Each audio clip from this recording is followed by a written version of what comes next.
ek 'n kind was, kon ek my verluister aan die verhale van die rigters in die Bybel.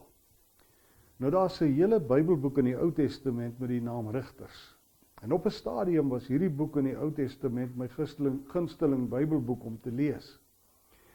En die verhale waarvan ons in die boek lees, speel af in 'n baie belangrike stadium van ou Israel se geskiedenis.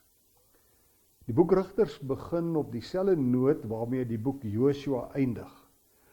Nou Josua, wat na Moses Israel se leier was, het die volk gewaarsku dat nadat die Israeliete die land Kanaan in besit geneem het, daar nog Kanaaniete in die nuwe land oorgebly het en dat dit vir die Israeliete 'n gevaarlike struik sou wees, waarin hulle maklik sou kon beland. Nou, Rigters vertel nou hoe die Israeliete toe regtig keer op keer in hierdie struik beland het en hoe God hulle keer op keer weer gered het.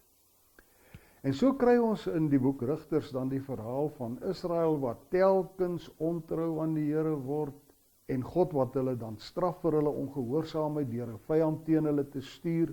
En dan hoor ons hoe die volk wat weer berou het tot God roep om hulp en God wat elke keer vir hulle 'n geestelike leier of 'n rigter stuur wat hulle vyand verslaan en die volk wat dan weer rus het van daai vyand. En so vertel die boek Rigters ons van 7 rigters. Eintlik was daar 8, maar 2 het so nou saamgewerk dat ons hulle as een tel, naamlik Debora en Barak, en ek sal hulle storie later vertel. Die name van hierdie rigters was Otniel, Ehud, Samgar, Debora en Barak, Gideon, Jefta en Simson. Nou oor 2 van die rigters, Otniel en Samgar, vertel die boek Rigters ons nie baie nie. Van die ander rigters vertel die boek vir ons meer en ek sal later elkeen se verhaal met jou wil deel. Van Otniel lees ons in Rigters 3 vers 7 tot 11. Net dat die volk Israel begin het om afgode te dien en toe stuur die Here 'n heidense koning van Mesopotamië om hulle te straf. En toe die Israeliete besef het, hulle doen verkeerd en weer tot die Here roep, so lees ons in Rigters 3 vers 9, het die Here vir hulle 'n redder na vore laat kom wat hulle gered het, naamlik Otniel.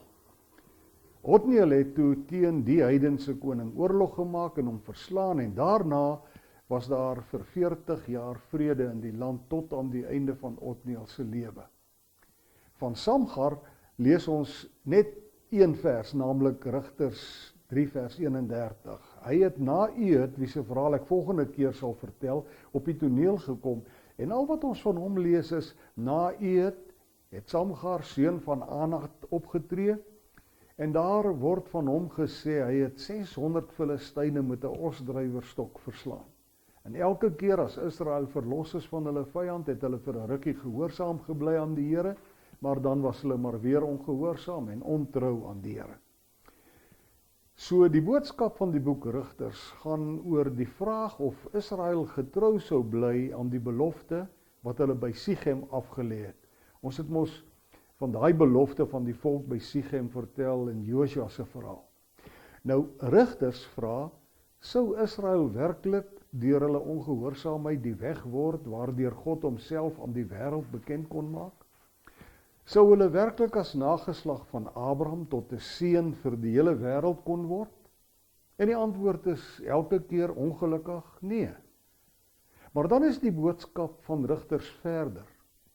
Al het Israel hierdie toets nie geslaag nie, het God nooit sy plan met sy volk laat vaar nie. Hy het elke keer 'n redder gestuur en weer van voor af die pad met sy volk geloop in die hoop dat hulle hierdie keer gehoorsaam sal wees aan God. Nou volgende keer vertel ek van die rigter met die naam Ehud.